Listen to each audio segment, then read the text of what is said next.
We never know where life will lead us or what may hinder us along the way. But while every day can feel like one big question mark, it doesn't have to. With the right insights, strategies, and solutions from Western and Southern Financial Group, together we can look ahead to leave the unknown behind.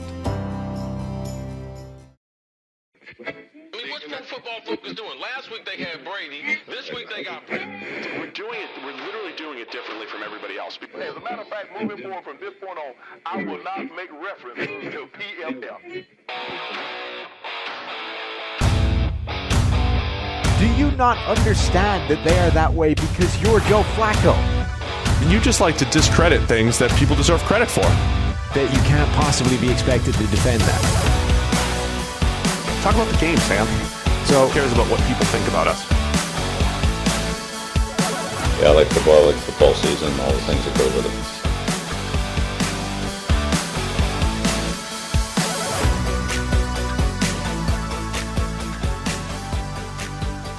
it. Welcome into the PFF NFL podcast. Steve Palazzolo with Sam Monson. It's a very special edition because, first off, we're getting into some off-season team needs. We're going to just get through the AFC. We'll see if we can make it into all four divisions here today, Sam.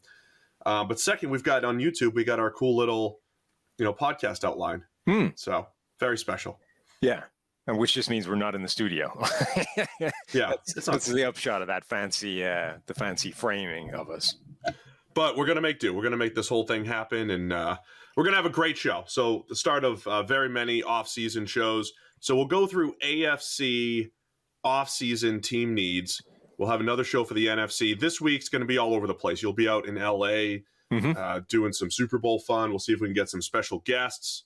Who knows? Who knows what this week is going to bring? But we'll kick it off here on a Monday morning with some off-season team needs. Sound good? Yeah. Special guests. We'll have Tyler with us as well. So we'll have the camera. We'll have microphones. We'll see what kind of sound and stuff we can get. We'll have some interesting shows this week. All right, well, let's get into we'll go team by team in the AFC. We'll start in the AFC East with the Buffalo Bills as we look forward to our off-season team needs. What are you looking at for the Bills here, Sam? They're a team that we've talked about the secondary a lot through the years. They've never really attacked that number 2 cornerback position opposite Tre'Davious White. To me, that's always this annual thing where if they could upgrade it, I think it would be great, even though they've had a very good defense without that. They've done a nice job adding to their defensive line in recent years, but Jerry Hughes is a free agent and getting a little bit older. But when you look up and down their starting roster, it's not like they're missing a ton of players, only a handful of players scheduled to not return next year from this Bills team. Yeah, and obviously they're a good team. They were a play away from beating Kansas City and being in the AFC title game. They are one of the contenders year on year. There's not going to be a ton of holes on this roster just by the nature of how good they were. But I think, the Buffalo defense, it's going to overachieve every year because of the scheme and because of the coaching. And you look at that and you say, well, if they're able to be as good as they were this year, which is by a lot of measures the number 1 defense in the NFL, I think that was inflated a little bit by some of the offenses they played. But let's say generally one of the best defenses in the NFL, with a lot of personnel that isn't amazing. They've got some good players there, but they also have a lot that haven't yet been dominating. When you look at the PFF grades in premium stats for the Buffalo defense, like they're good, but really the only 2 very good grades are the 2 safeties, right? Micah Hyde and Jordan Poyer. So you can look at that 2 ways. You can look at it and say, this is evidence that we don't need to spend on defense and we can allocate resources elsewhere and we can keep making sure that Josh Allen has receivers to throw to and, wherever you want to spend the money. Or you can look at it and say, well, if we get to have one of the best defenses in the NFL with reasonable talent, what happens if we do make a concerted effort to upgrade the defensive talent and find some real superstar players and some elite playmaking skills and, keep adding to that decent level, get them somewhere special? Like, does it have the same effect? Does the scheme still overachieve that group and you just end up creating one of those great defenses like those Legion of Boom or the Denver defense, or whatever it is, like, is that the effect it has? So I think I would take this year and throw some decent resources at that defense. Yeah, the other interesting thing that you kept citing was how the Bills were built to maybe beat the Chiefs, which obviously they didn't do, but they were built, from back to front, with a good solid secondary. Do you continue down that path, or the other teams in the AFC that you have to beat? You have to beat a power running Patriots team. You have to beat Joe Burrow and the Bengals and Justin Herbert and the Chargers. So you need a good, well-rounded defense. But I do think this could be another year to attack defensive line, but more so on the interior, with Harrison Phillips a free agent, Vernon Butler also a free agent. Ed Oliver did have his best season this past year as a disruptive, undersized defensive tackle, but he's still not your great run defender, right? There are games where the Bills get run over, which we've talked about. So I think defensive tackle, certainly a need for the Bills this offseason. I think that cornerback spot opposite Tre'Davious White. And, if you look at our mock draft simulator, if you go in, click on the Bills, and you look at team needs, we talk about defensive line, but also wide receiver. And that's not because the current talent isn't good with Stephon Diggs, the great Gabriel Davis, and with Cole Beasley. But the Josh Allen era has really taken off since the Bills have been rolling 4 deep at wide receiver. So with Emmanuel Sanders older and also not under contract for next year, I think attacking receiver once again, just to keep the depth there, because the last 2 seasons where Allen's had his breakout, they've had 4 legitimate receivers. So if guys get hurt or just, they use 4 receivers a bunch, I think it's another place where the Bills can look this offseason.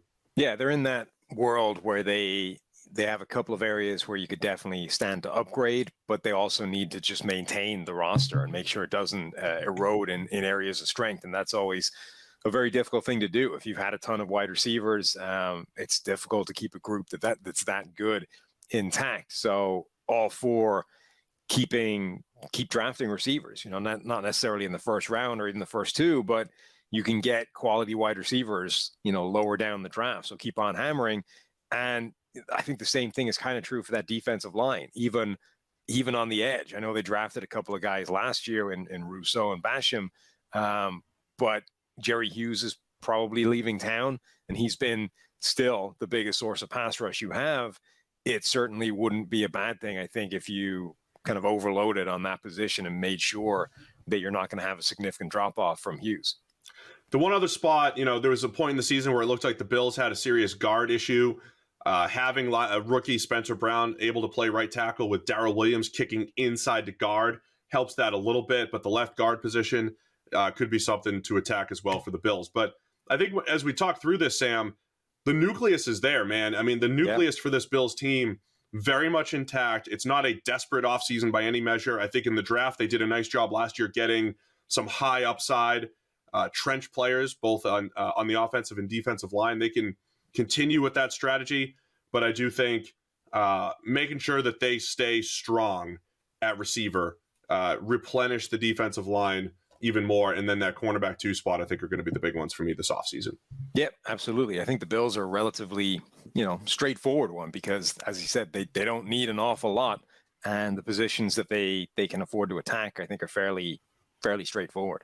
All right, we're going to move on to the Miami Dolphins, but first, reminder that the PFF NFL podcast is sponsored by Western and Southern Financial Group. While you focus on these roster moves we're talking about, Western and Southern helps advance your money moves. Buying your first home? Planning to start a family? Wondering how to make your money grow? Well, Western and Southern's playbook of life insurance, investment, and retirement solutions helps you rest assured on game day. Team up to understand needs and address goals with a game plan built just for you. Get started at westernsouthern.com/PFF. All right, let's move on to the Miami Dolphins. Still don't have a head coach. Still don't know exactly what's going to happen there in Miami. But a team that I think has another team that has continued to build their roster. They've done a pretty nice job as far as getting talent in there back from that 2019 team that was one of the worst, if not the worst, in the NFL as far as on paper goes. Secondary's been in a good spot. Their defensive line emerged last year, but offensive line, even though everybody's coming back, it looks like that's one of those places that just obviously needs to be attacked here for the Dolphins this offseason.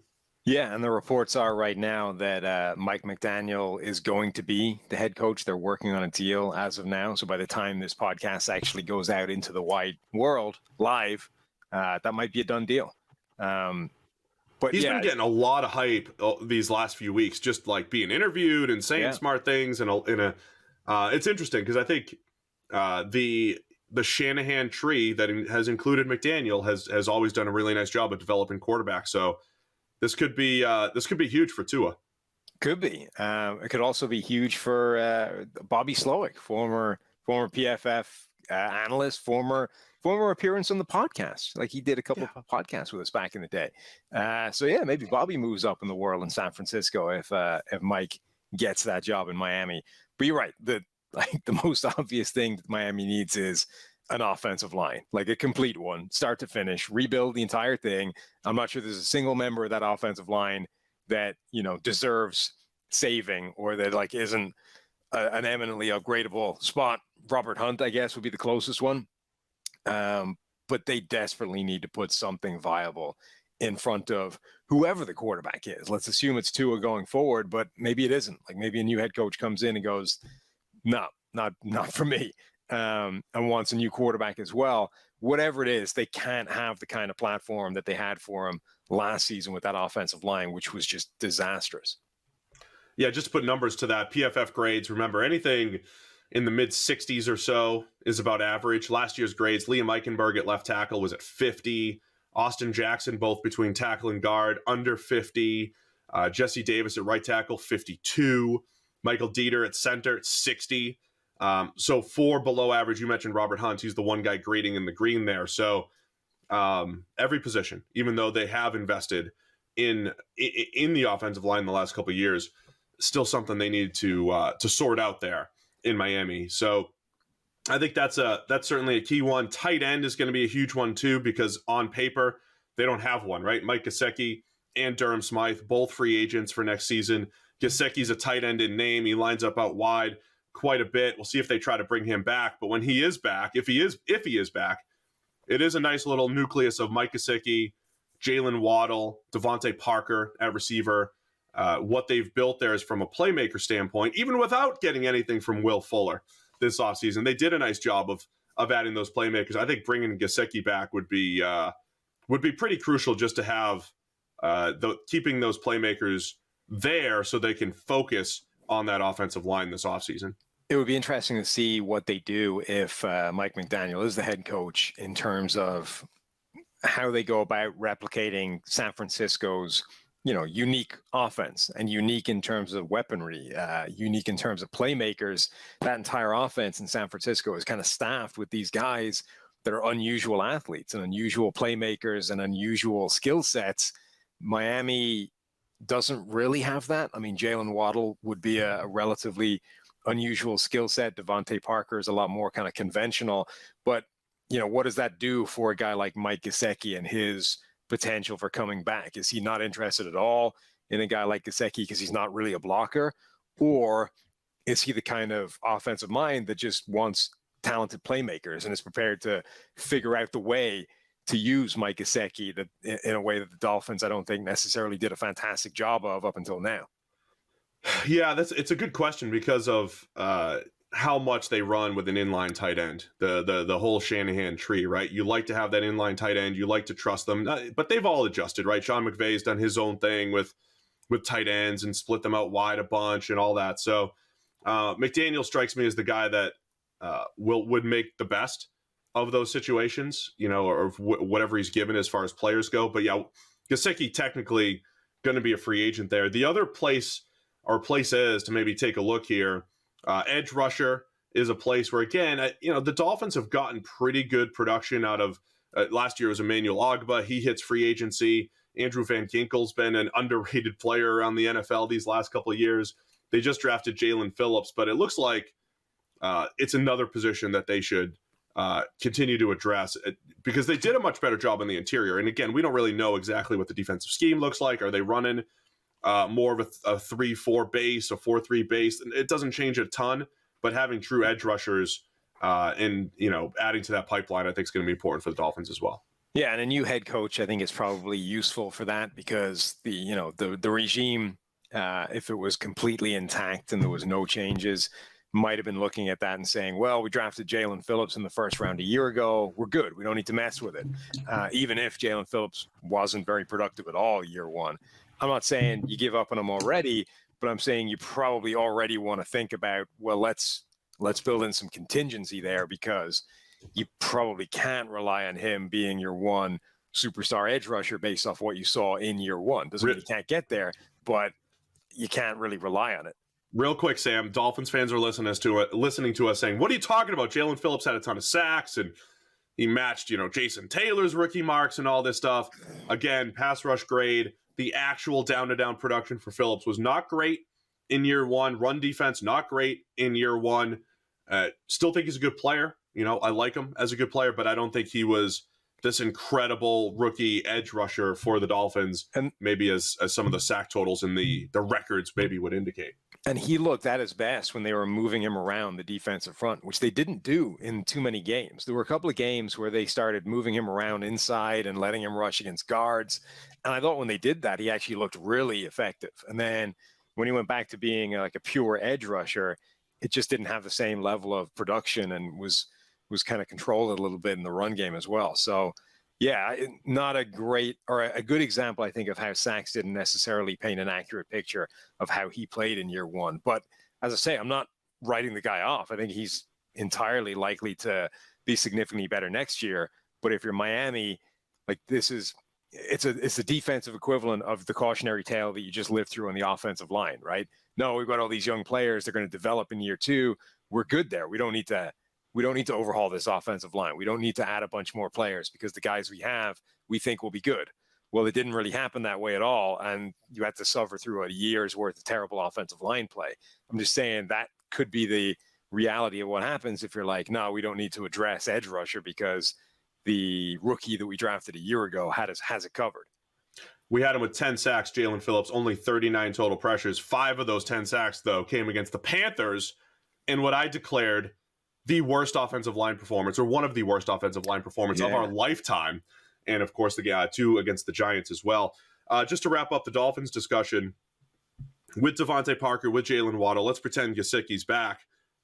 You know me, Sam, all offseason, I'm going to say get that third, fourth receiver. What's the best type of receiver for this Dolphins team to add to the mix? You've got a big-bodied Devontae Parker who does a really nice job catching the ball down the field. You have Waddle, who I think, he showed in the gimmick stuff he could be productive as an actual receiver and a deep threat. I think he showed that he could be productive. What's the balance there for maybe a third wide receiver to complement those skill sets? Again, I think that kind of depends on what they want to do with that offense and McDaniel, if he's going to run something similar to San Francisco, because the thing we've been saying with the 49ers for years is that their number one receiver, quote unquote, is not like an elite. It's not a prototypical X wide receiver that we talked about on the show the other day on Wednesday. It's been George Kittle, or all of a sudden it's Deebo Samuel. It's one of these unusual skill set guys. Maybe Jalen Waddle becomes that for this team. And then you have a big body in Devontae Parker. You need something at tight end, whether that's Gesicki or a guy that you bring in the draft or in free agency. And then at that point, I don't think you have like a glaring omission or a glaring absence from the skill set. I think you just need to grab, another player or two. All right, let's move on to the New England Patriots. Coming off of a season where they bounced back from a non-playoff season in New England in 2020. And I think all the talk in New England right now is a number one wide receiver. Get Max some weapons. We're back to that discussion when it comes to Patriots team building. They brought in Nelson Aguilar, Kendrick Bourne last year. Jacoby Myers has been a good, solid player for them, but true number one wide receiver feels like it should be top of the list here for the Patriots. Yeah, which makes things interesting, right? Because they presumably are not going to draft one, because that doesn't ever work out well for the Patriots, right? They butchered it so badly the last time they did it that they stayed out of the first round of the draft for wide receivers for like a decade, came back in and got N'Keal Harry, just ahead of the likes of Deebo Samuel and A.J. Brown and, the other very good receivers they could have drafted. So I would assume they're back out of the drafting wide receivers at the top of the draft game, maybe forever, like for as long as Bill Belichick is there. But there are some interesting players in free agency or guys they could trade for that would be intriguing. And I agree. I mean, if you're buying into Mac Jones and what he can be and his ceiling, then absolutely upgrade on Nelson Aguilar, Kendrick Bourne, Jacoby Myers. Like, they have players that are functional, that are useful, that are productive, but they're not scary number one receivers that a guy like Mac Jones can lean on like every play and just know that guy's going to be open. And the tough thing about this group, though, is that they just spent so much money on the two tight ends, Jonnu Smith and Hunter Henry. Not a ton of money on Kendrick Bourne right off the bat. Decent amount of money on Nelson Aguilar. And so they spent a lot of money on complementary pieces, but not that alpha receiver. There's some rumors that Calvin Ridley might be available from the Atlanta Falcons. He would be a nice fit, I think, for the Patriots, a good route runner. And let's not – we've seen New England go this route before as far as getting, say, a Brandon Cooks, right? They've been willing in the past to trade a first-rounder for a Brandon Cooks, but at the same time, a lot of their moves historically in the Belichick era are restricted free agent tenders, so second-round picks for Wes Welker and for Chris Hogan, right? So for more Aguilar or Bourne types.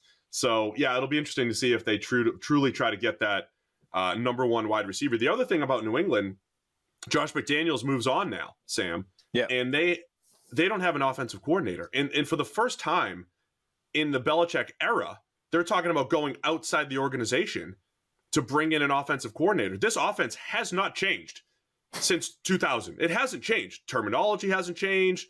The basic plays haven't changed. Of course, they've added to it and all that stuff, but they have never gone outside the organization. So there's a chance things look a little bit different offensively as far as the structure goes, just because they might have to hire from outside.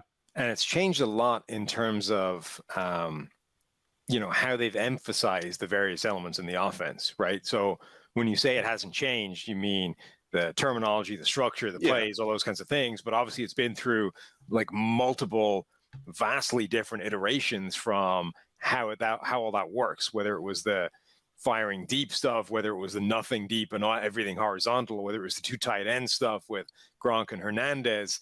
And that's the other element of this, right, is that they threw all this money at Jonnu Smith and Hunter Henry last year, and we were expecting this offense to go back to being this power football, smash mouth, two tight end system, and it really didn't. I mean, Jonnu Smith barely featured during the season. Hunter Henry was a much bigger factor as the year wore on, but it didn't become the kind of offense that people were expecting it to.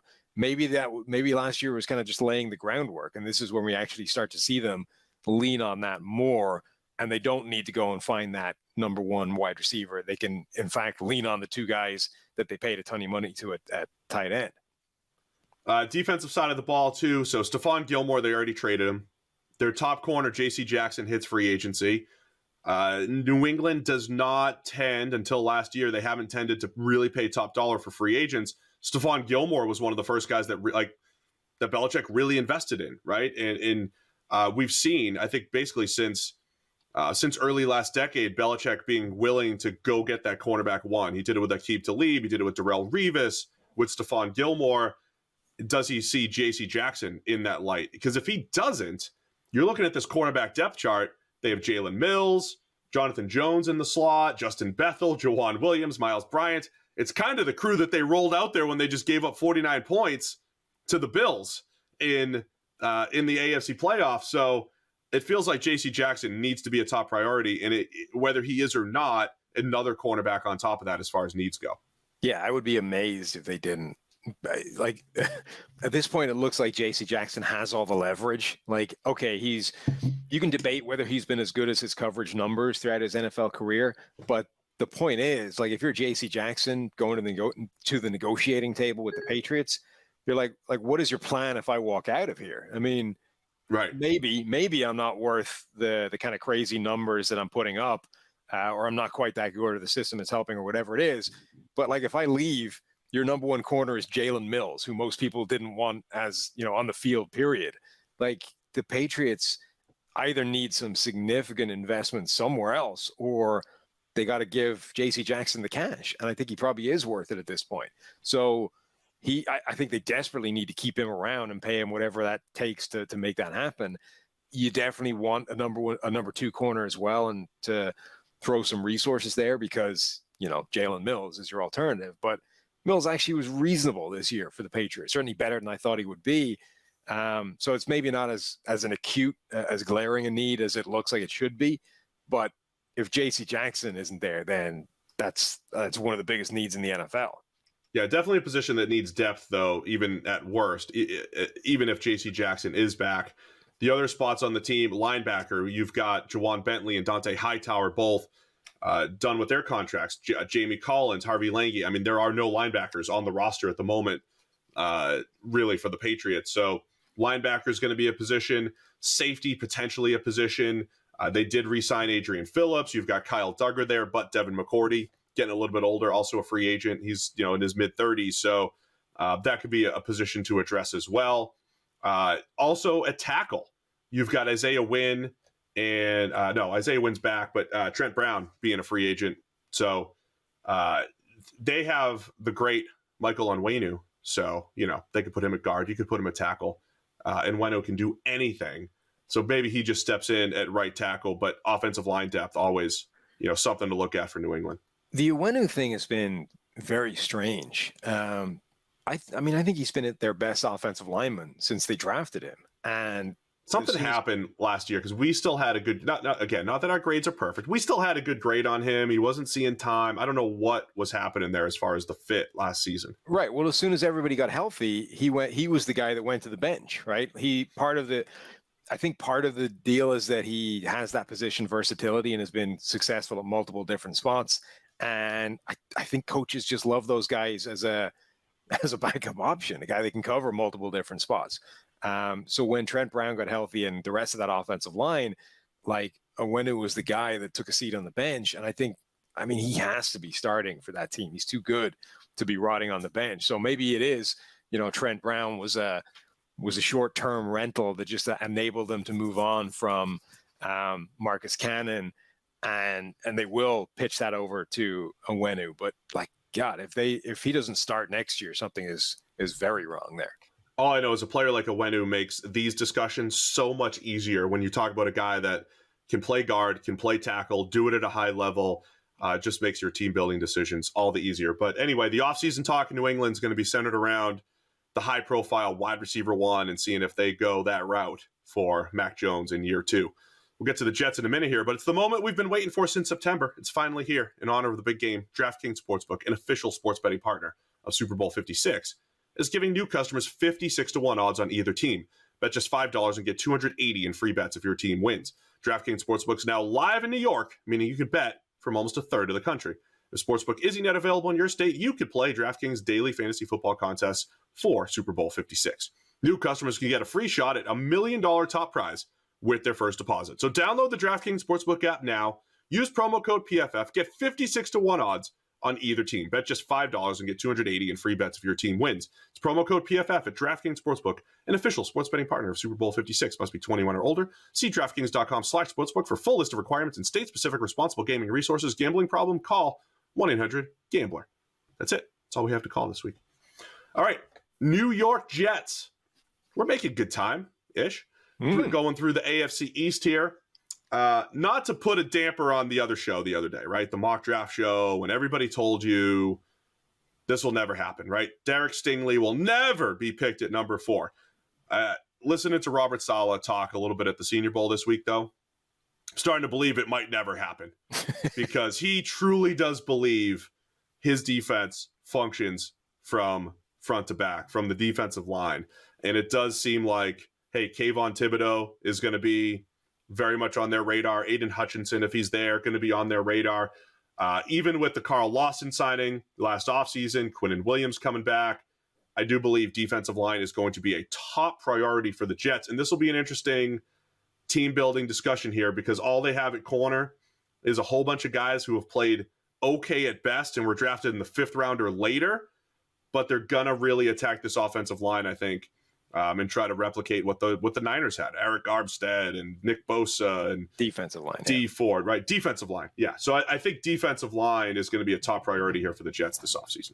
Yeah. And look, I don't think that's crazy. Like, I don't think their defensive line needs a lot of help as well. Quinnen Williams has been a good player. John Franklin Myers, I think it's been good. They should get Carl Lawson back, remember, who was their free agent signing a year ago and didn't play, right? Injured himself and missed the whole year. So it should be different. Or they have like pieces that will be solid, I think, in place even before they add some players in the offseason. But yeah, like, absolutely, you can never have too much defensive line talent. My point with the Derek Stingley thing is simply being, I think generally we assume that edge rusher and offensive tackle are safer positions at the top of the draft than potentially they are, and also maybe that they have a disproportionate impact on how good you can be as a group on defense, whereas corner and wide receiver are these two positions that we've kind of forgotten about to a degree. Like, a corner has never gone number one overall in the draft, right? And you have to go back to 96, Keyshawn, when a wide receiver was last number one. But that's like, since then, it's been when wide receiver and cornerback has been the most important thing in the NFL, like after quarterback, obviously. Like, the league has gone pass heavy. You don't have to go back that far to find running backs and, big, powerful linebackers going number one overall. The league, I think, is past that, where they know that's silly now, that those guys do not make the kind of impact that they once did. But they haven't like followed that logic through to its ultimate conclusion, which is, well, if these guys are not that valuable anymore, where did the value go? And it went over here to wide receivers and cornerbacks, as well as pass rushers and offensive tackle. But it seems like they just kind of stopped halfway and went, no, we draft a tackle, we draft an edge rusher. That's it. That's the two options if we're not taking a quarterback. I just think that a guy like Stingley or, Sauce Gardner or whatever, like a top corner, a top wide receiver, in terms of impact and value, should be in that discussion. But like, if the Jets came out of the draft and with their first pick, they grabbed one of the top edge rushers, it wouldn't be a bad pick. Yeah, the Jets' entire secondary is on this needs list, though. I mean, they don't have a corner with a better grade than 63 this past year, Bryce Hall. And I think Bryce Hall's established himself as a guy that could be a solid number two in the NFL. He's had a decent career, as a fifth-round pick who had, first-round caliber talent before his injury.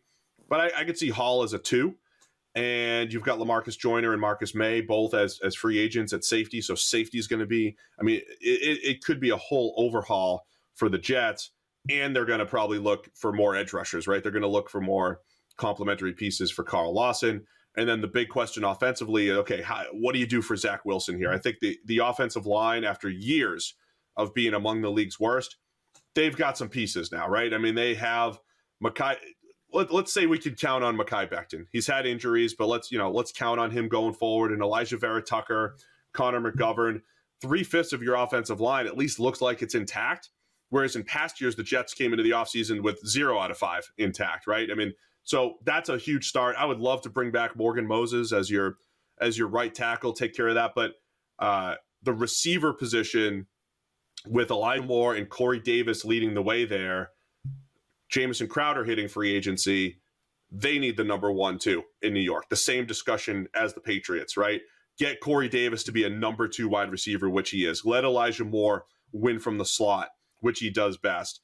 Get that true number 1 wide receiver, whether it's in free agency or whether it's in the draft. Is it an Allen Robinson in free agency? I mean, he could be a great fit for what the Jets do. I think they need to seriously think about that wide receiver 1, and then from a deploying resources standpoint, we had the daily the other day. They've got a lot of resources. They've got a lot to spend, draft capital and money-wise. They could get a true number 1 receiver. They can get their pass rusher. They could probably revamp their secondary. This is a huge offseason for the Jets, but they do come in with these glaring needs in important positions. Yeah, and they are, as you said, like the most important positions, and the most important position overall is still a question mark in terms of Zach Wilson. Not that they're going to go and, find competition or find an upgrade for Wilson, but that we still don't know if Zach Wilson is going to be the guy for the Jets. So I think they're going to attack that pretty hard in terms of trying to find him an upgrade at receiver. Corey Davis functions better as a 2. Elijah Moore showed some nice things as a rookie. They need to find that number. They're another team that needs to find that elite number 1. I think a lot of people will give them offensive linemen. I think that offensive line's actually fine. Like, sure, could they use some contingency and depth and all those kinds of things? Yeah, but like, what offensive line the NFL couldn't? But I think that's the offensive line is one of the least of their concerns. Receiver, the entire secondary basically needs an upgrade. And yeah, if they find some, if their first pick goes on an edge rusher because that's one of the best players in the draft, I don't think that would be a bad pick either. Yeah, so big year for the Jets. Again, I think the wide receiver discussion is going to be an interesting one. What they do at 4 and 10 in the draft, and which way they go. If it is defensive line, if they do try to get that true number 1 wide receiver there, but they also get the money to spend in free agency too. They got to keep chipping away. But I'll be keeping an eye on that secondary and that receiver position for the Jets, especially as far as big needs go. All right, we made it through the AFC East. I think that's fair. Well done. Let's go to the AFC North. You want to just knock out the Bengals really quick here? Do we? What are their needs? They need a Super Bowl win because we're still their season's still alive. And for the second straight year, well, not for the second straight year, this year, instead of debating O-line versus receiver, we just know offensive line is the thing that's going to be discussed in Cincinnati as their top need. Yeah. And the offensive line was better this year. Like they made some moves last year. It's not like they ignored it completely. They didn't draft Penei Sewell. They drafted Jamar Chase instead.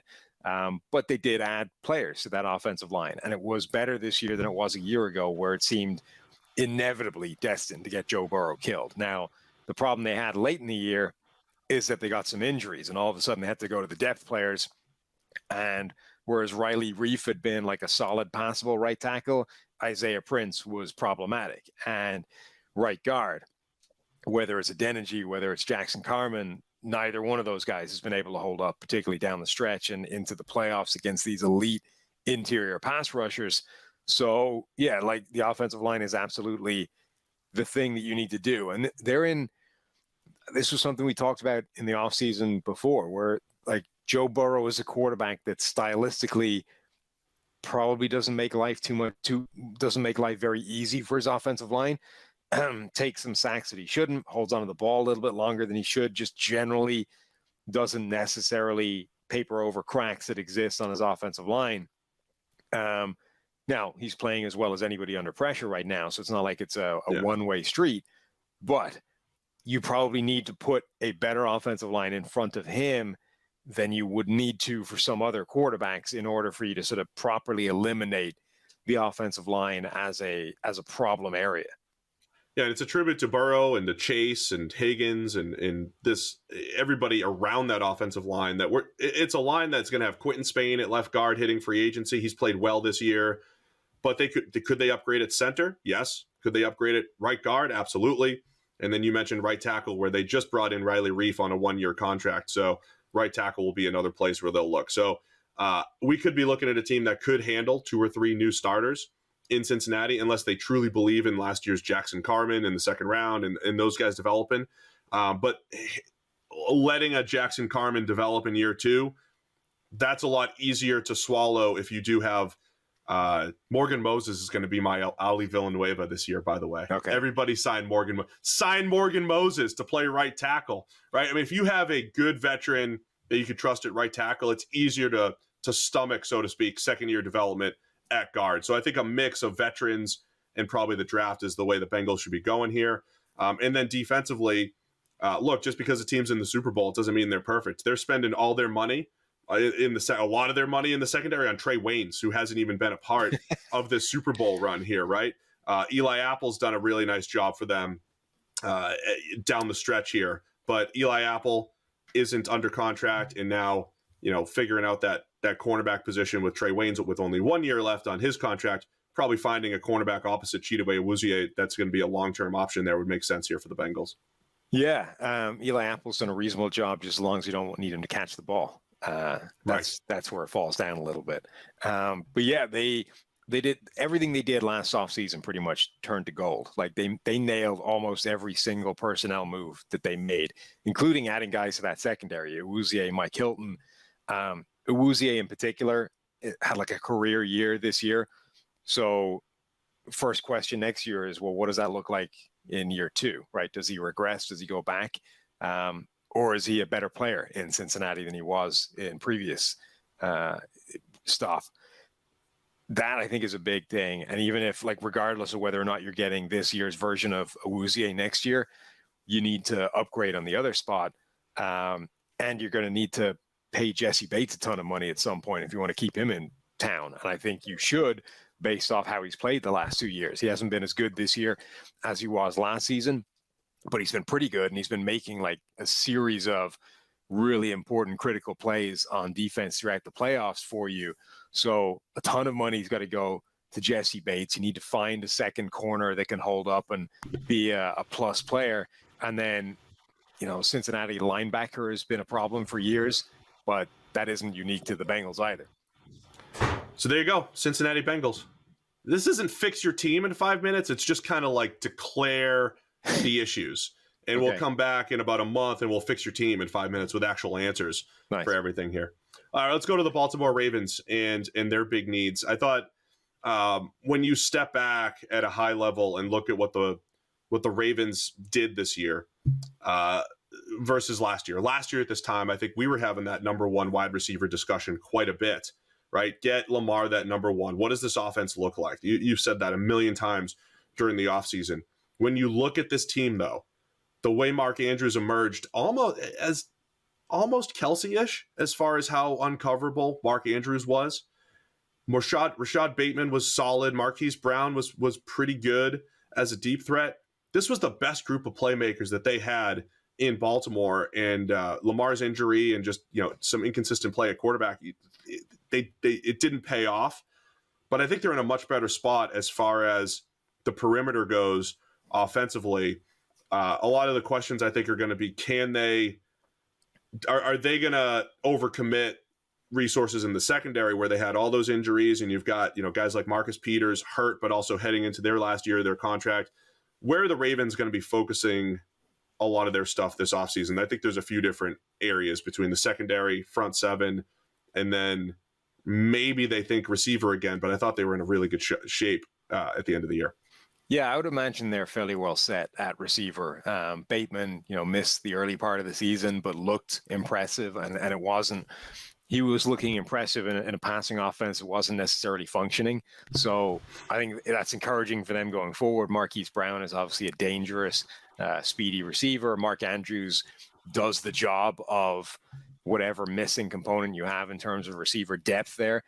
The big thing for the Ravens is that they're getting so many guys back because of injuries, just taking them all out this year. So the whole situation starts to look better when you look at the healthy bodies that are going to be coming back. But all of a sudden, I think up front, the defensive line could really use an injection of youth in particular, just some guys that are younger than the old hands they've had doing that job. And then the offensive line, I think, still needs some work. Like Ronnie Stanley, hopefully coming back at 100% at left tackle. But that offensive line this season was nowhere near as good as it's been in years past.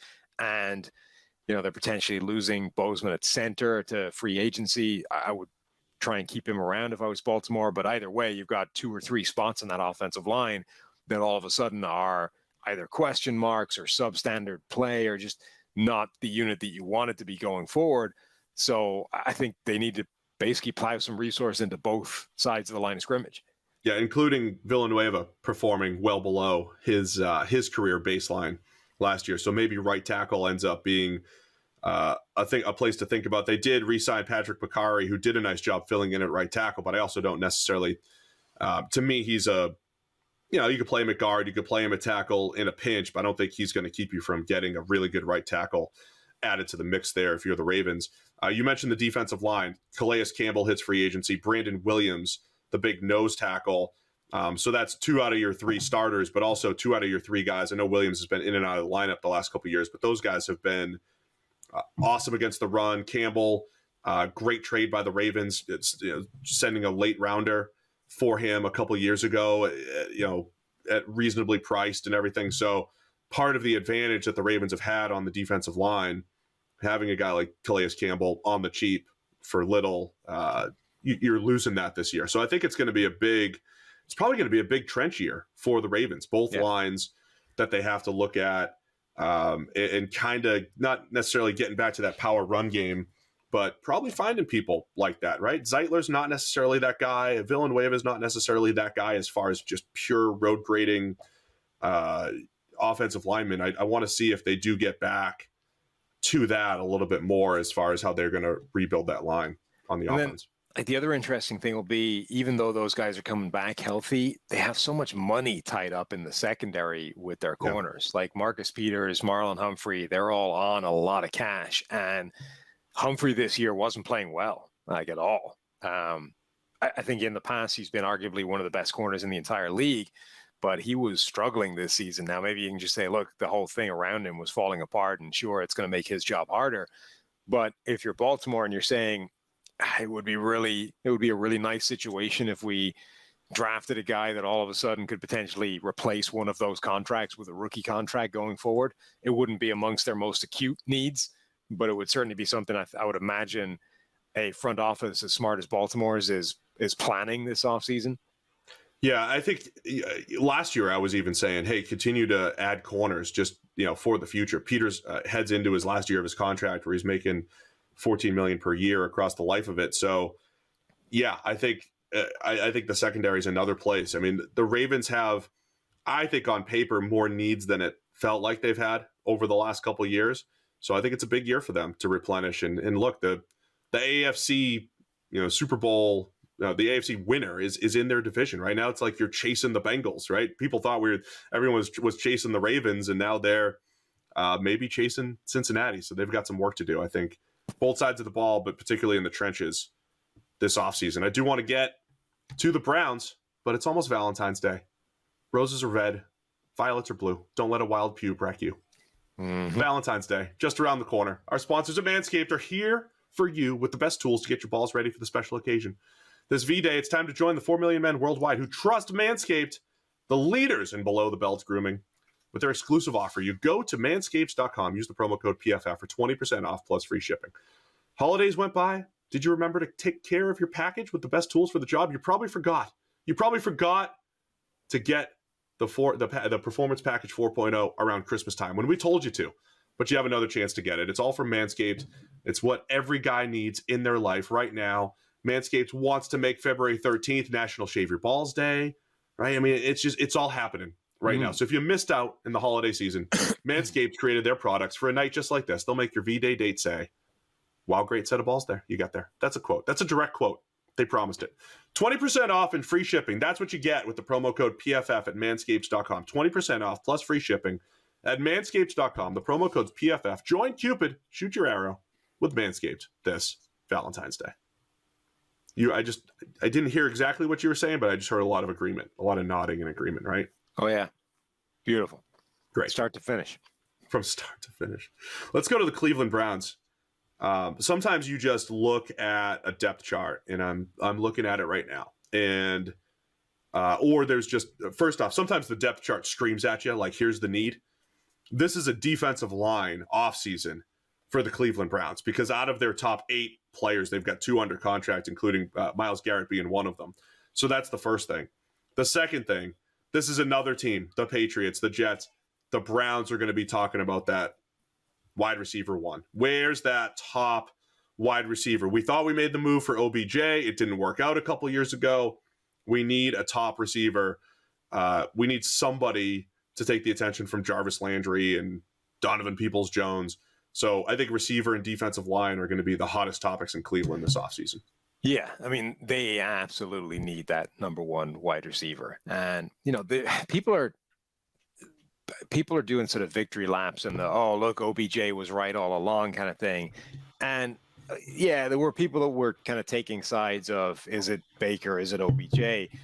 But I think the kind of rational people were always, it's both, right? For whatever reason, the thing just isn't working here. And the Browns at that point were right to get rid of him. Like, it's not that what he's done so far with the Rams invalidates the Browns getting rid of him, because he wasn't going to do that with the Browns, right? Right. And you didn't really have an alternative to be like, well, whatever reason the chemistry between OBJ and Baker Mayfield isn't working, so let's keep OBJ, bench Baker Mayfield. I mean, sure, they could have benched him for Case Keenum given his injury, but I don't know that was fixing anything. The point is, it just wasn't functioning, and they recognized that, let him go. It was a good thing for OBJ, who gets to go and potentially try and win a Super Bowl with the Rams. But it does mean that the Browns are right back where they started, which is, we might have a quarterback in Baker Mayfield. Now we need to give him some receivers to play with, because Jarvis Landry is a nice wide receiver, but he's not an elite number one that can take away that kind of a high-end coverage. Anthony Schwartz is just speed and nothing else at this point.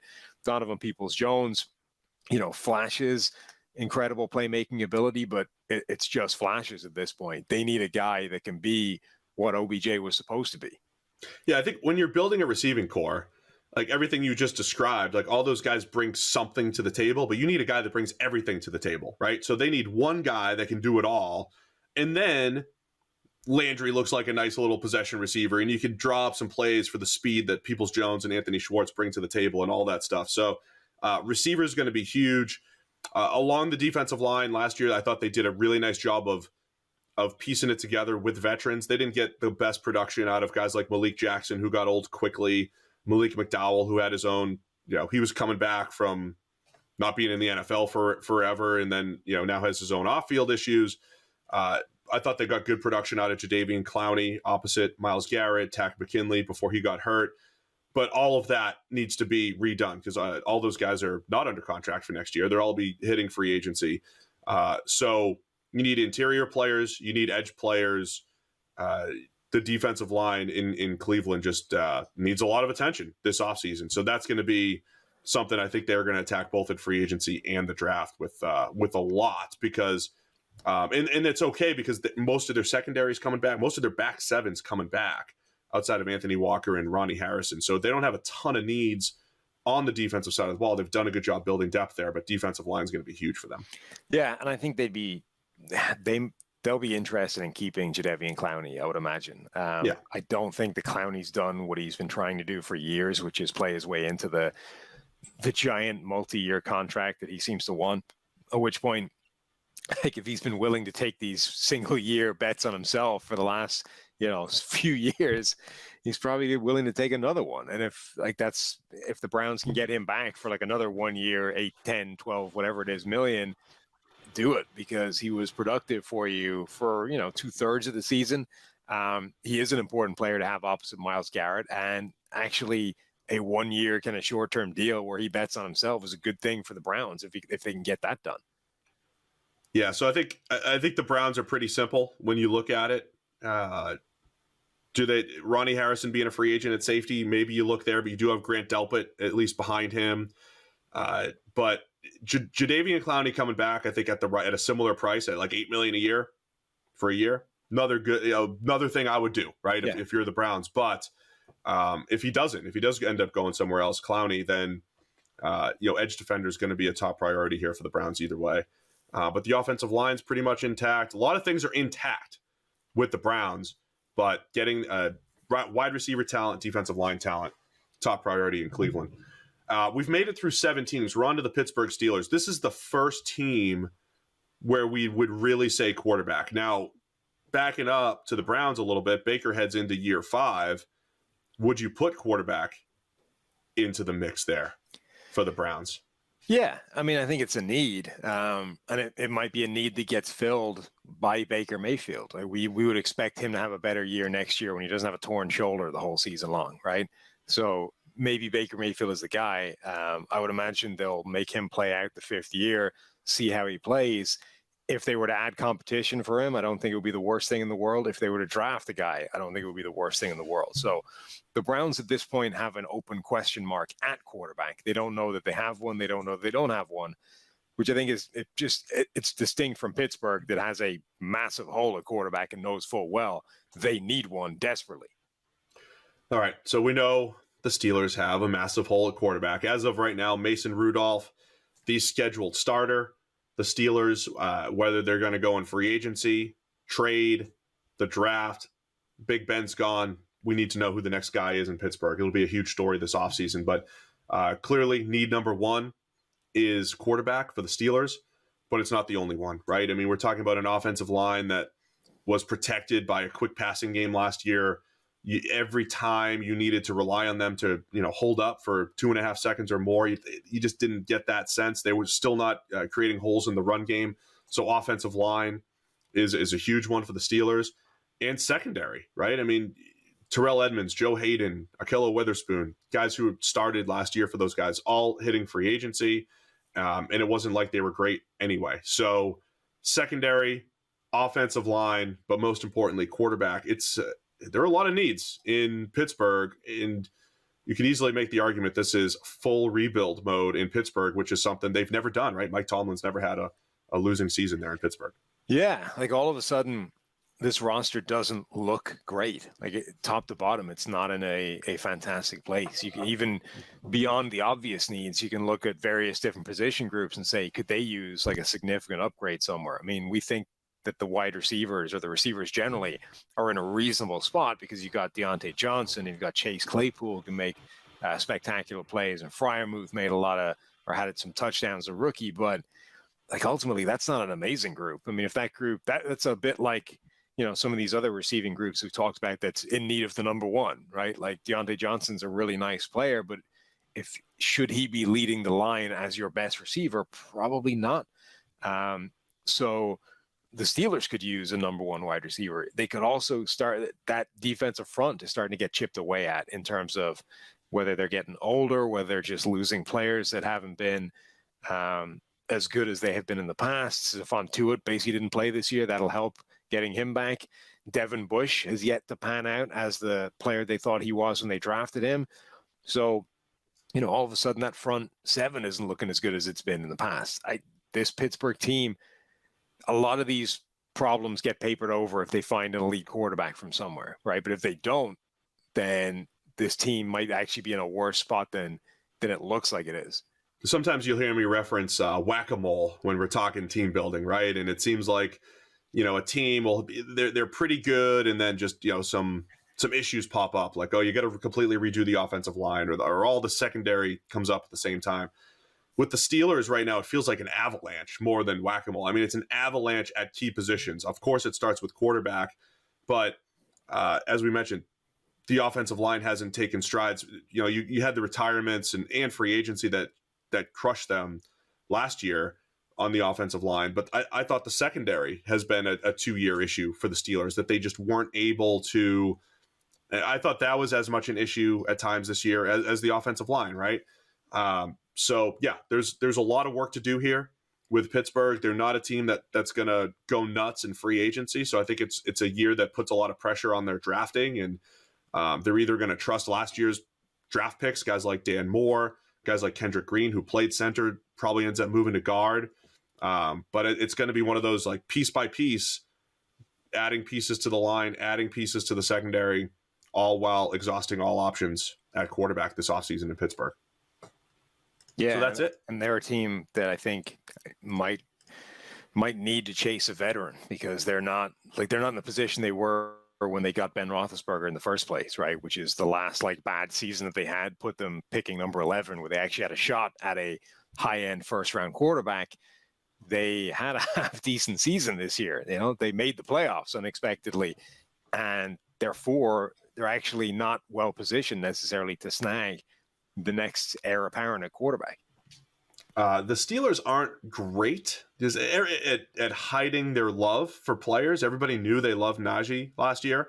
Heavy, strong rumors that they love Malik Willis, and I don't think it's a facade. We'll see if not only if he's available at 20, but if that's the guy that they truly do love, and if that's the way that they go. But it does feel like rebuilding time in Pittsburgh, unless they're able to really hit on a ton of moves here this offseason. All right, let's move on to the AFC South. How hard could it be? We're going to start with the Houston Texans. Their needs are everywhere, Sam. It's the whole roster. It's the whole team. Clearly, quarterback, I don't think you're building around Davis Mills. The offensive line needs some love. They need some pass catchers. They need the entire defense. So yeah, the whole team for the second straight year in Houston. Yeah. I mean, somebody emailed us recently and was basically asking the question of, like, what did Houston achieve this year other than simply the passage of time? Because you looked at it last year and they were making all these moves and nothing good was coming of it, right? You're like, well, we're really upgrading the final 20 spots on the roster here, but like, to what end? What are we doing about the first 20 positions, which are the most important ones? And we're like a year into this now. The 20 players that they upgraded in the back end of the roster are all free agents because they were signed for like nothing deals that were short-term, take a look kind of things. You still haven't fixed the first 20 positions on the roster, and now you're exactly where you were a year ago, except instead of like there's no quarterback / Tyrod Taylor, there's no quarterback / Davis Mills. Like what did we do in the last 12 months other than play badly? Just looking at the PFF depth chart, which is unofficial. It's unofficial. Depending on what you call Roy Lopez versus Ross Blacklock as far as who the starter is, according to my depth chart, there's 5 returning starters on the defensive side of the ball for next year, right? So, and even offensively, there's 7, right? So you're talking about, and it's not like they're losing a slew of great players. To your point, it's all the guys that they signed to these 1-year deals. So it's not whack-a-mole, it's an avalanche. It's an avalanche of every position is pretty much a need here for the Houston Texans. Continue to add the best players you can to this roster and get them in the program, and defensive line and true pass rush. I mean, Jonathan Grenard develops this year. That was nice. I mean, you could go back and say, okay, here are some nice things that happened this year. Davis Mills outperformed his 3rd round projection. That's great. I mean, all that stuff's fine, but the whole defensive line, the whole secondary, got to start there on the defensive side of the ball. Offensively, Justin Britt, Marcus Cannon, got to replace a couple starters there, and then, figure out your pass catchers as well. By the way, and figure out who your quarterback is long term. Yeah, there are like 4 players on this roster that you would say are nailed in, solid starters that you don't need to think about going forward. And one of them isn't quarterback, which really does leave them with everything. Like it's one of those things where you kind of put it in a lot of years and you're generally being facetious, but the Texans genuinely need everything. Like there is not a single position group that doesn't need. There's not a single position group that wouldn't rank as like the number 1 need for basically every other team in the NFL. Like, it's amazing actually that this roster achieved what it did, given the state of it right now. And 2 of those locked-in positions, you would say left tackle Laramie Tunsil, wide receiver Brandon Cooks. They're both making over $15 million per, right? So do you take those guys and flip them for more assets, right? Do you take a couple of the positions that you actually trust and put them out on the trading block just to get more draft picks, just to completely, redo this thing? So I think those are all fair questions. I mean, the answer for Houston, where are the needs? Everywhere. Next question. Yeah. Next team. We'll move on. We'll fix them later at some point. But it's a challenge there. Let's go to Indianapolis. Is quarterback the top need here in Indianapolis? Reading between the lines here, Sam. Chris Ballard, the end of the season, basically saying, hey, we got to address quarterback, right? We weren't happy with it. That might be the starting point here for the Colts. Yeah, I mean, he said that and pass rush, by the way. Yeah, but on the other hand, you kind of did this. Like, you're stuck with it. Like the Carson Wentz, that last season went about as badly as it could possibly have gone in terms of how that trade was going to work out, which is it looked like it was going to pan out. It looked like it was going to make you to the playoffs. You played him the whole way. You're guaranteeing like the 1st round pick that you're going to give up in the trade. And then he fell short. You imploded down the stretch and you're no better off. And in fact, you're worse off because you saddled yourself with his contract that you now need to get rid of if you want to move on from him. So it's doable, but it's costly. Like, if you want to walk away from that contract, it's going to cost you $15 million worth of dead money. It's not a cheap deal to be getting away from, even in 2022. And then you're back where you were a year ago, which is like, who's the quarterback? I mean, this was why you traded for Carson Wentz in the first place, was the fear of the uncertainty of having no quarterback. Imagine doing that a year later at the cost it would incur to cut Carson Wentz and having traded a first-round pick to make that happen. Like that would be a hell of a bold move relative to how much the NFL hates, hates abandoning sunk costs. But here's the thing with Wentz, right?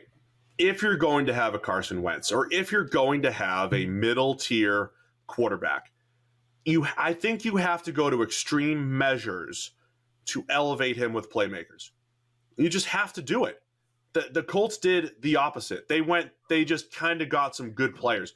I think you have to almost change. I mean, I respect Chris Ballard. I respect the organization in Indianapolis. I think they've done a really good job of making the team just a little bit better every year, right?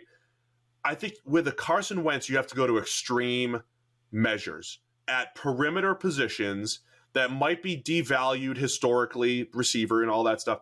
Michael Pittman emerged, was a really good player. You can't win just Michael Pittman and Carson Wentz, right? You have to be able to, if you want Carson Wentz to play anything close to 2017 Carson Wentz, which is literally the only season of evidence that we have when he had this level of playmaker, right? You have to think about that and say, this is when he had peak Alshon Jeffrey. This is when he had one of the 2 good years that Nelson Aguilar had. Aguilar was excellent that year. I think Torrey Smith the third option that year. I can't remember who it was, but we had Zach Ertz there, right?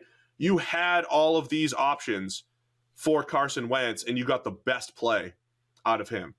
You have to go to I don't think you could just like, oh, it's Jonathan Taylor's team and we'll run a little play action. Like, you can't create great offense without great playmakers with Carson Wentz. And I think that has to be the focus. Now, again, I said this all last offseason when Julio Jones' name was out there in the trading block. I would have gone for Julio, right? I would have gone for all of those guys for the Colts. Maybe they wouldn't have panned out, but it didn't pan out anyway with what they had with, a declining T.Y. Hilton, with Zach Pascal, with Mo Alley Cox. Mo Alley Cox is a good complementary piece, but you need more receivers. Now, all that said, I don't think they want to bring Eric Fisher back at left tackle. I don't think they felt good about that pick. He struggled a little bit coming back from the injury. Ballard already talked about the defensive line and trying to get more pass rush. They just invested their top 2 picks in the defensive line last year. So there are other holes that are popping up here. But I think the only one that if Carson Wentz is under center next year, the only thing that elevates them back to playoff team and then contender is having like 2 more legitimate threats with Michael Pittman. And that's the best chance the Colts have. And I think that's where their biggest needs lie. I mean, yeah, if you're keeping Carson Wentz, you need to dramatically upgrade the guys he's throwing to. Otherwise, there's no chance of any of this working out. I mean, that offensive line was the best in the NFL on paper heading into the season, or one of the top 2 or 3. They barely got the group playing healthy all season long. It started to look like the best offensive line on paper towards the end of the year when they did have them all healthy. All of a sudden, free agency is going to start chipping into that, whether it's Eric Fisher. I actually think they'd be smart to bring him back. It didn't work out necessarily last year. On the other hand, what did you expect coming off an Achilles injury in the AFC Championship, right? That was never going to be a quick fix. The fact that he was back playing last year, I think, was pretty impressive, let alone playing at any kind of decent level. So to me, the only way you even make that move, if you're the Colts, was almost to put you at the front of the queue for this free agency. We bring him in, we give him a 1-year deal, we'll play him. It's not going to be great, but now we're like the team for next year. Now we can say, okay, based off the year we just spent, will you do a long-term deal here? So maybe Eric Fisher stays around, does a long-term contract, but Mark Lewinsky on the right side, right guard, needs to be replaced. I think all of a sudden you need to keep a really good offensive line intact in front of Carson Wentz, plus add receivers to him. And then, that's what I think has them thinking. On the other hand, we could get rid of Carson Wentz and try and get a better quarterback. Yeah, I just think it might be tough to do that, right? I don't know who the upgrades are for Carson Wentz that are readily available other than the star names who could hit the trading block. And there's a lot of money on that contract to maneuver. So regardless, I think It's another year of me, pounding the table for wide receiver and just general playmakers with the Colts. When to me, it feels like they really want to win from the inside out, which is offensive and defensive line, and they've had the line for the most part. The defensive line hasn't performed all that well, but either way, they're still lacking the explosiveness that they need offensively. The interesting thing would be, like, you could potentially cut Wentz and sign like a Jameis Winston and end up paying the same amount of money and then keeping Carson Wentz. Like the dead money. The dead money for Carson Wentz plus whatever you would end up paying for Jameis Winston probably amounts to about the same as what you would be paying Carson Wentz. And you might be better off from a play point of view. Well, from a trade standpoint too, what we've seen around the NFL is one man's burden is, someone else's, something someone else covets. I don't know what there's probably like an official line, a way of saying that I didn't get, but a team like the football team that's very desperate for a quarterback, would they take a Carson Wentz? Would the Panthers, who have been looking, would they take a Carson? You know what I mean? Yeah, I mean, there's a difference between, like, would they take him and would they trade for him? Yeah, no, I get it. I think it's a tough spot for the Colts. I don't completely blame them for the Carson Wentz move. I don't think they were great alternatives at the time. And if you look at it if you step back and look at it, like, here's this risk we took that could have paid off. It didn't pay off. So here we are. Let's figure out how we make it best going forward. And if you're stuck with Wentz, so to speak, man, I think there's still something there. If you load up on the perimeter, I think there's still something that you can work with Carson Wentz. It sounds ridiculously stupid, right? But if you strip out the bad games, and there was only really 3 of them, like, there were 3 terrible games for Wentz this year that dragged that overall grade down a ton, that accounted for, like, all of his turnover-worthy plays, all those kinds of things. Late in the year, like, the run-in wasn't good, but it wasn't catastrophic either. I know that the Jacksonville game was obviously pretty ugly. The Vegas game wasn't good, but he wasn't actively winning games either, is the thing, right? But to a degree, I don't think they wanted him to. Like, that's the thing. Like, they sort of constructed this. They understood they were dealing with a very delicate situation in terms of a quarterback coming off his worst year, clearly with his confidence around his knees, just trying to, like, make sure this thing didn't go south in a horrible way. And he was playing a reasonably clean brand of football. And then there was that 2-week period, the terrible rain in San Francisco, the awful Tennessee game. And then late in the year as well, there was the Patriots game. And then the run-in wasn't great, but it wasn't terrible either. But, like, you strip out those 3 absolute cataclysmic games, and you actually don't have a bad Carson Wentz season, albeit one that, as you said, like, wasn't a ton of big plays. He wasn't incredible either, right? But if he'd come out of the season without those 3 games, you would be saying that's probably a pretty decent job by Frank Reich and by the Colts. Like, they've got a quarterback that, all right, maybe he's never going to be the guy that he was earlier in his career, the MVP caliber guy, but he's good enough to get you to the postseason, to be in contention with Jonathan Taylor and a great offensive line and yada, yada, yada. But with those 3 games, all of that disappears. And it was those 3 games were enough that they didn't make the playoffs in the first place. And all of a sudden you're looking at the kind of totality of this and saying, I mean, that was a mistake, right? Trading a first-round pick for him. The other element to this, there's so many teams around the league, right, that are dealing with this question. Cleveland with Baker and the Colts with Wentz. If you're going to call it 70, 75 play in PFF terms, if you're going to get that at the quarterback position, get it with a rookie quarterback where we could invest in the rest of the roster. And now the Colts have done it with a ton of money locked up in Wentz. Plus they don't have a first round pick now because of Wentz. That's where that stuff starts to snowball a little bit. And that's the risk that they took last year in this with the Wentz trade. All right, wrapping up the AFC South, we got the Jacksonville Jaguars. It's another similar situation as the Texans. It's everything. The whole roster needs help. It's starting on the offensive side of the ball. If you're going to maximize Trevor Lawrence and his development, by the way, Doug Peterson now taking over at head coach there. If you're going to maximize Trevor's development, well, 3/5 of their offensive line, they're all free agents. It's not, it's Cam Robinson, Andrew Norwell, AJ Cann. They didn't play great. They haven't played great over these last couple of years anyway. playmakers. You need guys to throw to. There were many games this year where it was Laquan Treadwell, who's developed into a nice 3 or a 4. Laquan Treadwell and Tavon Austin were the guys that Trevor Lawrence was throwing to. So starting there on the offense, it's everything. But, man, they need some playmakers for him to throw to.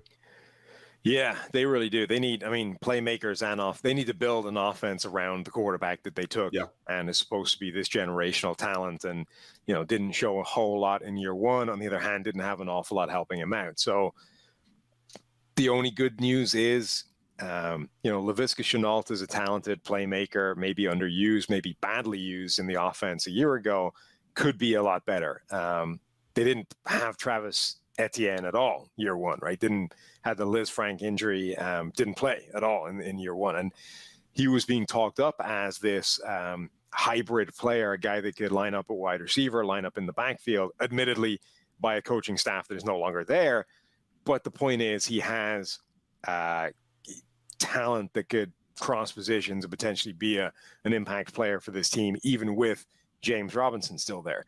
So it might be a situation where this group isn't quite as terrible as it looks if you find that number one elite wide receiver that can make everybody if you find the next Jamar Chase that all of a sudden makes everybody down the depth chart look better. And Jamar Chase wasn't just incredible himself, but allows T. Higgins to see more favorable matchups, but frees up space for Tyler Boyd. And suddenly, the entire Bengals offense just looks better top to bottom.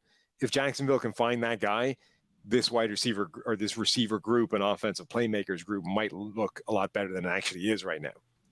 Yeah, so I think there'll be a lot of focus on the offense. I know I mentioned Allen Robinson before too.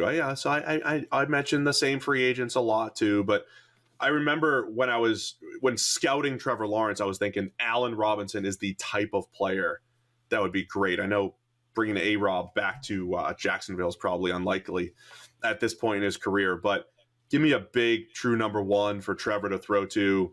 The other thing, when you look up and down this roster for the Jaguars, there's really not a lot of just long-term assets on this team. There are guys hitting free agency, and then there's a lot of guys heading into the last year of their contract as well. And when you look up and down, this is everywhere. There's nobody on the offense signed beyond 2 years. No projected starter signed beyond 2 years other than Trevor Lawrence. It's just Laviska Shenault with a couple years left, 22 and 23. Defensive front seven does not have anybody signed beyond 2 years. This is a long-term rebuild still in Jacksonville. The entire front seven grading in the 40s and 50s last year for the most part, other than you get an emerging Josh Allen, you get an emerging, Dwayne Smoot was okay. But there's no long-term assets here in Jacksonville. So there's a lot of work to do, and the needs are plentiful, and they're on both sides of the ball, and it's got to be a really good combination of smart free agent deals and a lot of good draft picks. Yeah, and remember, because they've been changing so often as well in terms of coaches, the high-end picks that they spend have been immediately shipped out the door again, like C.J. Henderson, yeah. First-round pick. Where was he drafted? Like a number 11 overall, something like that? It's not even there anymore. 9. I think he was 9. Yeah. Immediately shipped out the door. So, and maybe the next regime, maybe Doug Peterson's crew would have loved C.J. Henderson. Don't even have him anymore. Not an option. So, right. Yeah, Jacksonville has a lot of work to do as well, because things have been so bad for them recently that even the things that have gone, or even the things that could have solved some of their problems, have been shipped out.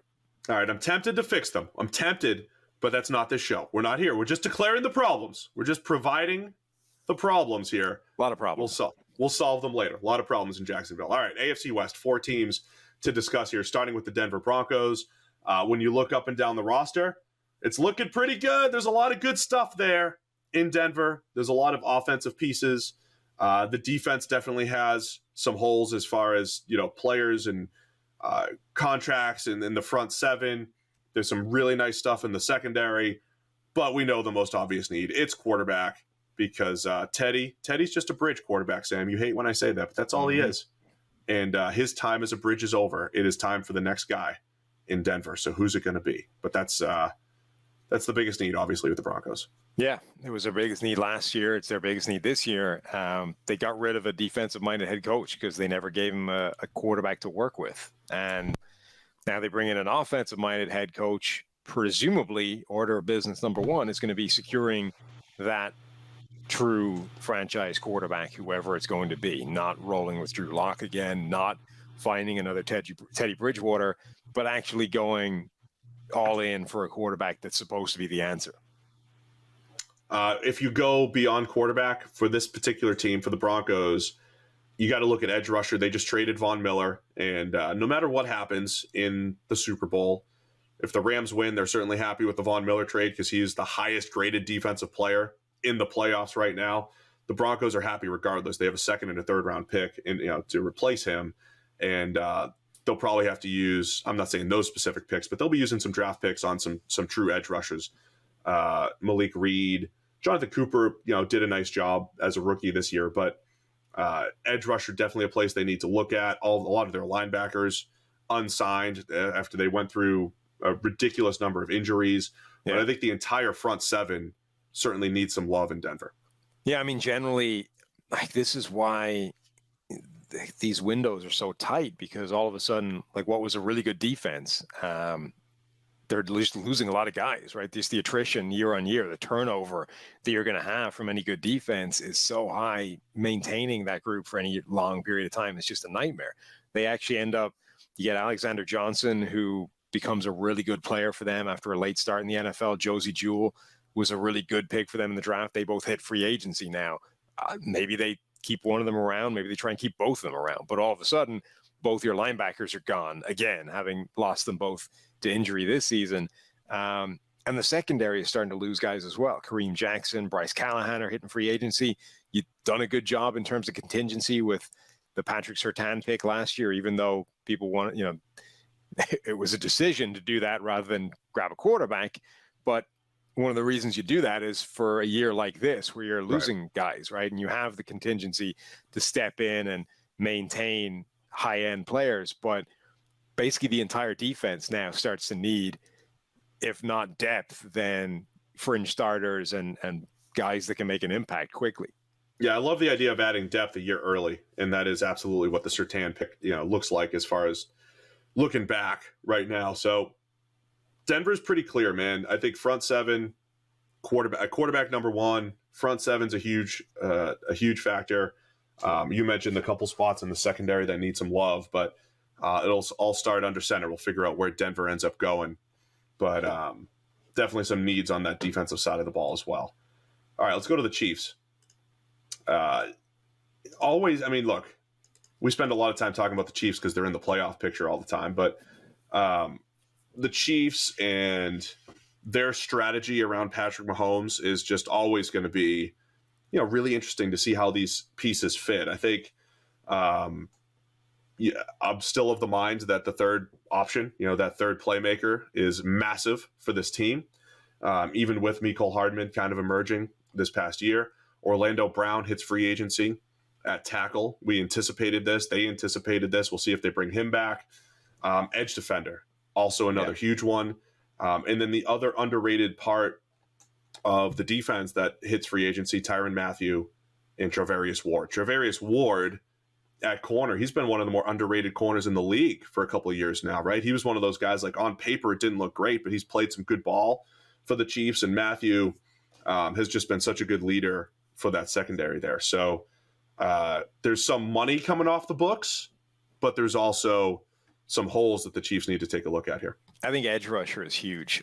They brought in Melvin Ingram, who made a real impact when he arrived this season, and was making some really big plays for them, was consistently generating pressure as well. They have Frank Clark. That's just been a disaster of a trade for them. Frank Clark is being paid so much money and is doing almost nothing. There was a brief period this season where he found a little bit of pass rush from somewhere, and then it disappeared almost as soon as it arrived. They might be stuck with him next year anyway, because it would be expensive to cut him.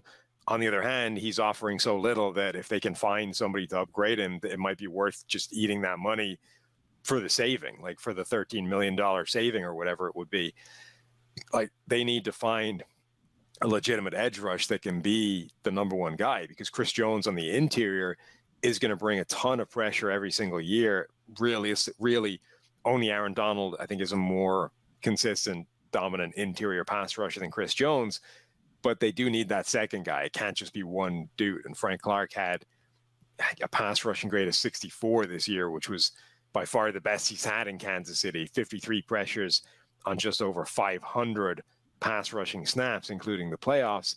They just need an upgrade on that. It's going to be there's a lot of turnover on the Kansas City defense too. Actually, both sides. I mean, again, when you think about what they've done from a team building standpoint, they've thrown a whole bunch of flyers out there for at former first round corners like DeAndre Baker and Mike Hughes, and they, other than Mike Hughes falling over against Gabriel Davis, got some pretty good play from him. They've done a decent job stitching that together, but a lot of those guys are gone as well. So a lot of the backups on both sides of the ball also hitting free agency. So we're talking about a team. I like to talk about the flashy stuff, right? Tyreek Hill and Travis Kelce, and get that third guy, right? Either draft a high-end receiver or go get a high-end receiver and make it so these guys are uncoverable. Don't have any time where a defense can say, well, we took out the two stars. We took away Tyreek Hill and Travis Kelce. Don't even allow that defensively. But it's not that simple. It's not always that simple because, again, Orlando Brown is a free agent. You haven't gotten any kind of pass rush outside of Chris Jones. These other things do need to be addressed. So last year was all offensive line. I mean, the Chiefs went all in on the offensive line. It's not even close to a need right now other than this one position, right? So what are they going to do this year? Are they going to look at their defensive line and think of it through that same lens?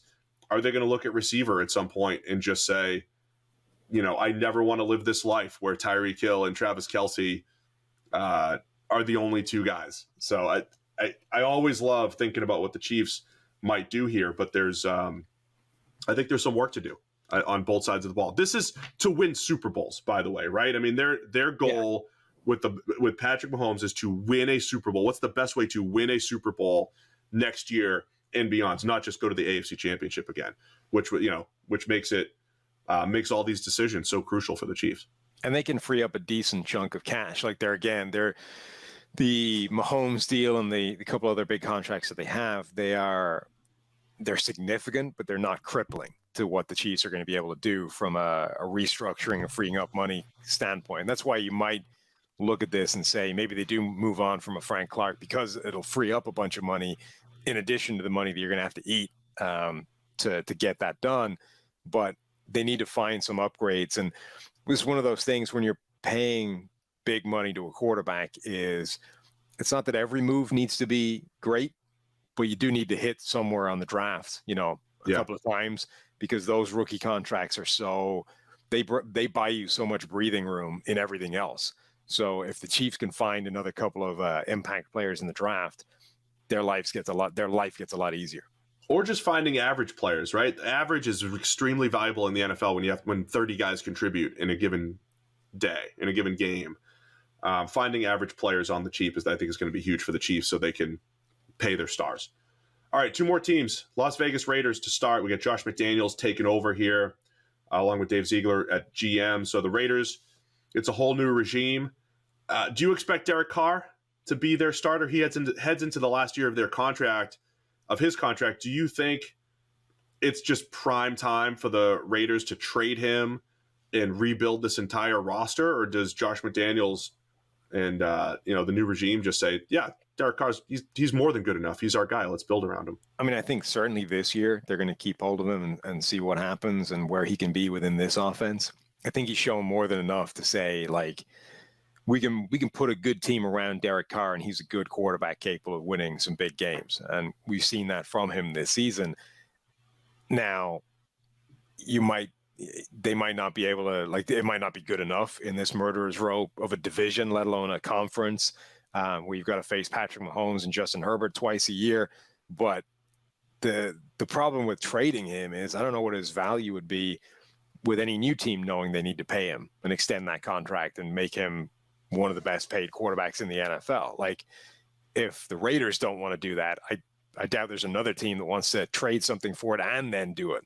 Like the Raiders have the option of picking up that contract and saying, all right, Derek Carr becomes one of the best paid quarterbacks in the NFL, and it doesn't cost them anything other than the money in the cap space. Any new team has to agree to that and trade presumably a first round pick and then some to get that done. I can't see many teams being that desperate to do it. The tough thing about the Derek Carr conversation is he's a top half of the league quarterback. If you just look at PFF WAR, he's finished 10th, and 12th in WAR, and just straight up wins added to your team over the last 3 years. That's good. That's really good. But you're in a division with, Justin Herbert and Patrick Mahomes, who both are, have finished in the top 3 or the top 4 or the top 5 in their couple of years, right? So you're immediately working from a position of weakness just as a starting point at the most important position in football. And it's not a knock on Derek Carr. He's just not what we've seen from 2 years of Justin Herbert, and he's certainly not what we've seen from Patrick Mahomes. So to me, that's a good starting point for the Raiders, is what's the best strategy here. The tricky part about this division too, when you're in the same division with a Brady or a Rodgers or whatever, sometimes you could build your team building strategy around like, well, they're probably going to retire soon.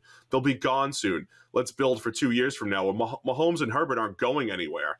So, if you have a 3-year plan, well, they're still involved, right? They're still your competition 3 years from now. So we'll see where the Raiders look at those decisions. Their defensive line took great strides this year, mostly because of Max Crosby. But the entire defense, I think they've had an influx of talent in various places. Trayvon Merrick last year in the draft, Nate Hobbs last year in the draft, but the whole defense, I think, just needs some players.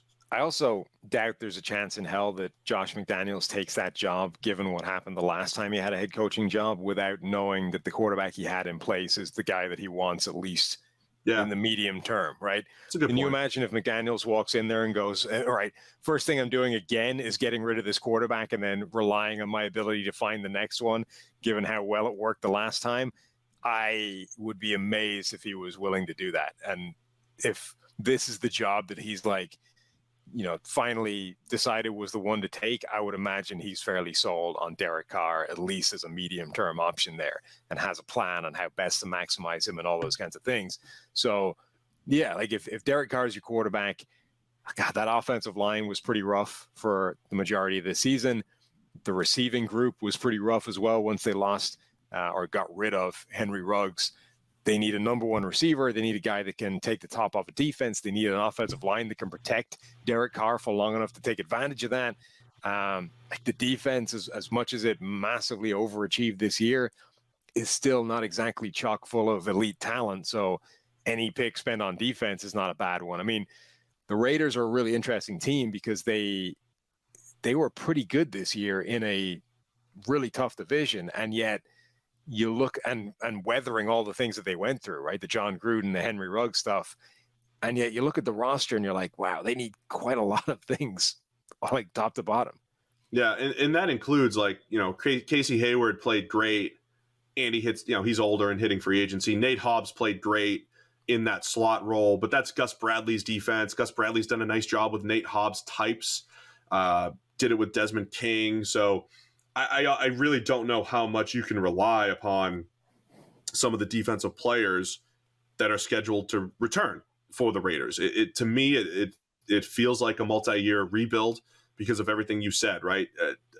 Only a handful of potential impact players on the defensive side, offensive line that has holes, receiving talent that just needs help in general. So, yeah. I think there's a lot of work to do in Vegas, which again brings up the Derek Carr questions. Interesting, right? Is Derek Carr far more valuable for a team like the Colts or a team like the Panthers, right? See, and it's not that their rosters may be better, but a team like the Panthers and Matt Rule, who are just like, he's heading into year 3, like he's in desperation mode. I got to find a quarterback, and I think it could be smart for the Raiders to start from scratch, or even try to get a fraction of Derek Carr's production, but on a rookie contract, fresh quarterback. But those are just try to replenish the draft picks here. When you look at the options of teams, like desperate teams for quarterbacks, right? Denver within the division, that's not happening. Carolina, they're on the hook already for whatever that is, $16 million worth of Sam Darnold's 5th-year option. You then pick up you then trade a first-round pick for Derek Carr to then make him the best, like one of the top 5 best paid quarterbacks in the NFL. All of a sudden you've got like $55 million tied up in the quarterback position next year. That's probably not happening. Same problem with the Colts, right? Even if you get rid of Carson Wentz, then you're still on the hook for 13 or something, plus whatever you're making with Derek Carr's new contract, Washington, Pittsburgh. Now you're just saying, well, okay, do you want to trade a first-round pick plus stuff for Derek Carr and then make him this monster paid quarterback in the NFL? I don't think that Derek Carr is good enough to justify the move that would need to happen for any other team to acquire Derek Carr. Yeah, to me, it's when you have a middle tier quarterback like that, though, upper middle tier, though, the timing is everything, right? Because it's with the Raiders, it's a fresh slate. It's, it's just they're in year one, right? Can they be patient? They might be sitting here in year three and in the same desperate spot that the Panthers are in. I don't know. But it's a chance to take advantage of the rest of the league's desperation to maybe, add resources. Yeah, but I don't think the desperation is enough for the move that would need to happen for any of those teams to acquire Derek Carr. Like if you cut Derek Carr tomorrow, I think every one of those teams would probably jump on it and make it happen. Certainly the Steelers and Washington, the teams that don't have a chunk of money already dedicated to that position. But the fact that three of the potential teams that would need a quarterback do have other issues like that, they already have cash tied up, and that it would take a significant trade to make happen, I cannot see that ever materializing. All right, so a lot of work to do in Vegas and some discussion about the long-term prospects of Derek Carr being there. Let's wrap it up with the Los Angeles Chargers. Last year, first year with Brandon Staley. Quite the adventure, Sam. Every fourth down decision, a lot happening. Justin Herbert, the second most valuable quarterback in the NFL until Burrow overtook him in the playoffs, but Herbert had another outstanding season. But Chargers also have a lot of players to replace. Mike Williams hits free agency. Defensive side of the ball, it's going to be fascinating to see the way they go with Brandon Staley. Definitely felt like they invited the opposing teams to run, and they could not stop the run with what they had. So defensive line, I think, is going to be huge for them. The way that they revamp maybe their cornerback room. They're for a team that I thought showed a lot of promise. There's a lot of work to do here with the Chargers as well. Yeah, I think they definitely need playmakers for Justin Herbert. Obviously, right now, Herbert looks phenomenal. Keenan Allen is still really good. Josh Palmer, showed some talent towards the end of the year, but again, they're crying out for that third option, whether it's an elite slot receiver, whether it's a tight end that they could use. Jared Cook is presumably going to be let go in free agency. They need that third option within that offense somewhere. And then pretty much anywhere on defense, I think, could use an extra body.